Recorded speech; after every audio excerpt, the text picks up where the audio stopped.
Hi, so it's Wednesday, the 18th of September, and we're here to look at the astrological environment.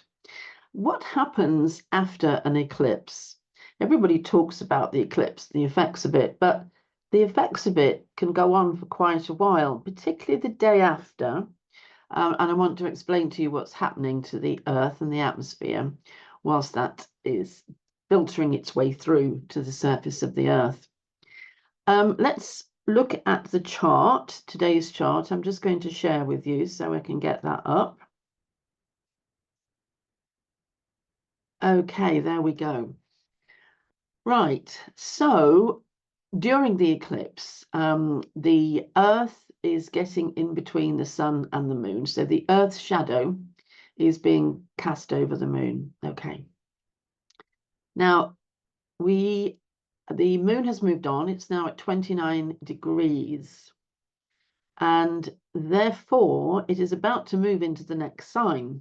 So 29 degrees of Pisces, it's about to move into Aries. Now, this is quite a critical place in the zodiac because this, if there is an end and a beginning, then the end is at 29 degrees of Pisces and the beginning is 0 degrees of Aries. Aries is the first sign of the zodiac. It's a fire sign. It's the first fire sign, the lowest fire sign, and it is literally energy and strength to burst into life. It's competitive, combative, and it is determined that it is going to win. And so, therefore, when the moon is passing over the threshold, I'll just stop this. When the moon passes over that threshold and goes into the first bit of Aries, it is going through the final part of the process of dissolution. Now, you can call dissolution death, and there's no reason why not to. We have to have death before we can have birth. Life is centered around cycles, attention and belief, but also cycles. And so cycles inevitably mean that something has to come to an end and something has to be reborn. So that very critical point, 0 degrees Aries, is the resurrection, the rebirth after the death or the dissolution. And it's important, yes, it's phenomenally important because then wouldn't be any life. So it's, for me, it's about preparation, but it's also about stepping through wide-eyed and in wonderment at what is going to happen next. So it's like stepping from the frozen Antarctic, where everything is shut down and nothing appears to be alive. And then suddenly a curtain of ice lifts and you're stepping into warmth, blue skies, with all the promise of spring. So you're stepping into a place where suddenly everything has potential. Everything is urging and thrusting and pulsing with life. So the idea, as far as I'm concerned, is that we should be ready for this, that we should be ready to push into this new life. And it's not about hanging on to the past. This is a masculine energy. It's about looking forward to the future. And so we burst into Aries, into that fire, and pick up that baton and start running with it. So that's the first thing that I think we need to be aware of this morning, the day after the eclipse, or a few hours after the eclipse. The eclipse happened here in the UK at 2:30, 3:30, 4 o'clock this morning. I was up for it, so I'm probably looking a little bit tired. However, I didn't get to see it in actual reality because we had cloud cover, although we'd been promised clear skies. But I watched it online anyway, and it was fun, and I loved it. And I like the fact that from our perspective, there was a different piece cut out of the moon in darkness. So it didn't just look like a crescent moon. It looked like something, a different shape, which was, I thought was great. Anyway, going back to what happens now, the day after, the moon itself is guiding us here. It's telling us what we should be feeling. If I just go back to the share, there we are. If I just go back to this share, so the moon has had the sun's light that is cast upon it cut for a while. It has disappeared. And there is a whole range of effects when this type of thing happens. The sun's energy is not just about light, it's also about neutrinos.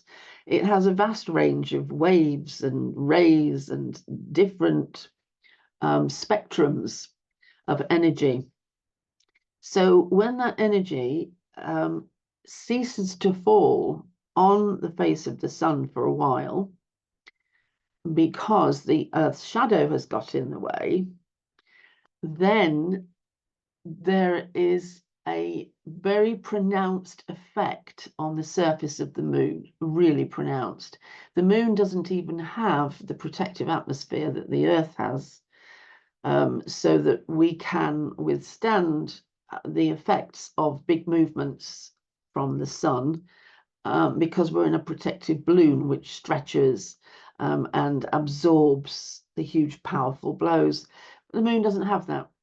And so the moon this morning, the moon this morning is battered, really. It's just what happened there? Suddenly something just, the huge energy from the sun just disappeared for a while, a couple of hours.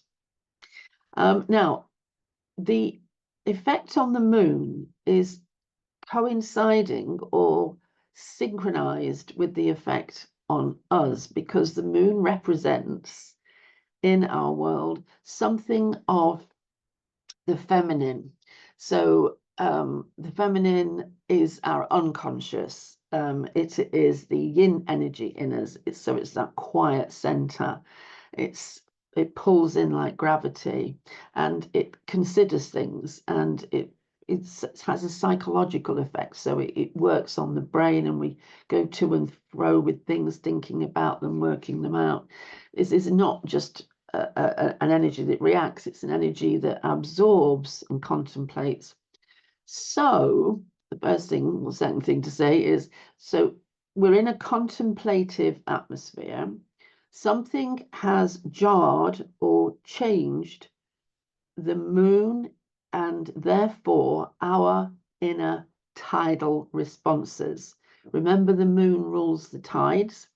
So we're largely water. The moon has a big effect on water, gravitational effect, and the moon has been shaken. So there is something distinctly different. Something is not quite as it was yesterday. Now, in each of our lives, that will be a little different. It depends on lots of factors astrologically.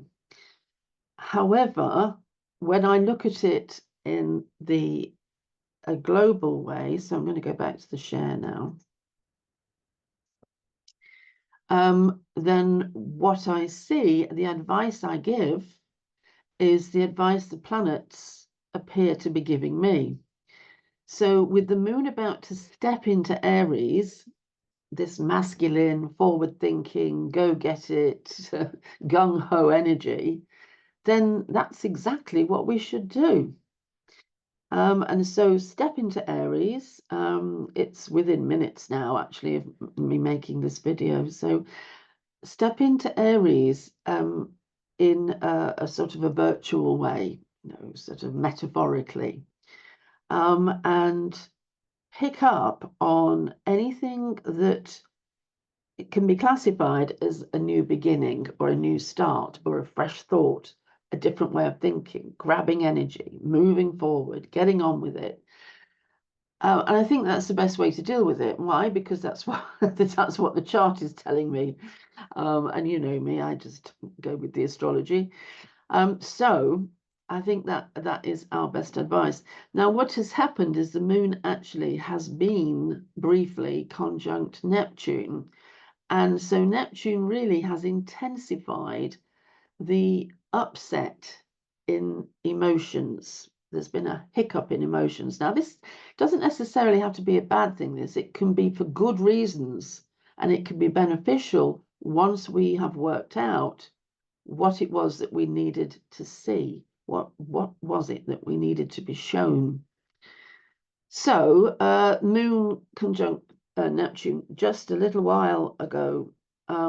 It was more of the intensification of emotions that would have burst out somehow, probably in dreams, if I'm honest, if not with someone close to you. Okay, so that jump from the sort of, I'm trying to think of the poignancy of Neptune, the longing, the sort of empty space that Neptune is sometimes, because the energy is so vast, and it really reminds us all the time of like E.T. We want to go home, we want to find comfort, we pine and yearn and long for something. So we're going from that into this new Aries energy. And as I say, we've just got to grab it. We've just got to pick up that baton of Aries, run with the fire, and that's it. Okay, now, is there anything else I should be covering? The Venus opposite Chiron, which I talked about last time, was over so quickly because one is heading one way and one is heading the other. So they passed each other very quickly. So we wouldn't have particularly picked that out because of the oncoming eclipse. Right, okay, now Sun is now at nearly 26 of Virgo. So it is in 4 days, and don't forget this year it's on the 22nd, not the 21st, that we get the equinox. And so I've got a video planned for that so that we can understand the power of the equinox. Can you believe the Egyptians saw the equinox as being a greater opportunity of dialogue with the cosmos than they did the solstices? For them, everything was about the equinox, because what they understood, and let's remember they have the Nile and that beautiful flat plain, so they can see risings and settings very easily. So when we think about the full moon so close to the equinox, we've got the sun setting on one side of us with the moon rising on the other. And then during the night, I'm going to stop sharing again. So we've got these, sorry, I'll just do this again. We've got the sun setting on one side and the moon rising on the other, on the full moon, right?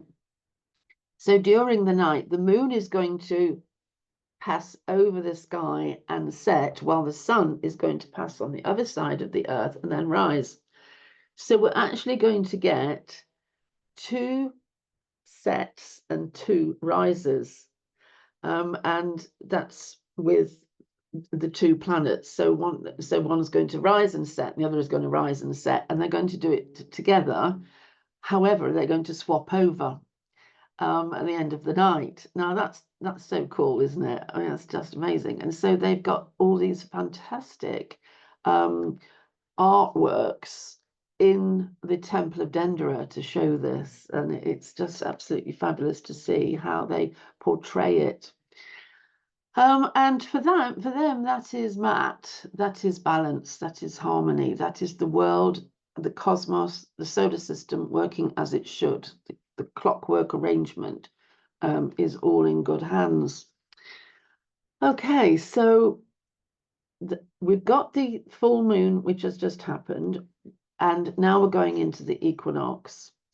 So although we're not going to have the full moon on the equinox, nevertheless, there will be a a point halfway through the night of the equinox where the moon is out, and it is just as bright, really. All right, it's not a full moon, but there's still enough light to see by. And so I think we've got an enhancement to the equinox with having that. Anyway, so I'm going to talk more about that in a video tomorrow. I didn't do a video yesterday. I must just explain this because BBC WM phoned me up and wanted me to just quickly do a couple of minutes on a show for them, which is what I did.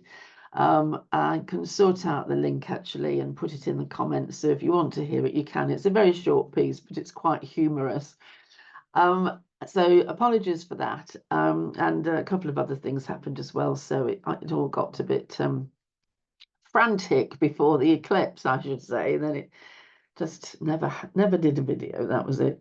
Okay, thank you. So I'm going to say goodbye for now, and I'll see you tomorrow. And we're in exciting times. This is an exciting part of this year, and looking forward to next year. And as you know, I did that video on the astrology for 2025, a sneak preview, which is available on my YouTube channel, Alison Chester-Lambert. You're on it already, so it can't be hard. So have a look at that. If you haven't seen it, watch that video because everybody's talking about it. And then think about the times that we're in now. And yeah, it's all exciting stuff. This is the time to learn astrology. So thank you very much. I'm going to go now and see you tomorrow. Okay, thanks. Bye. Well, I am going to go if I can find. Oh, yes. Bye.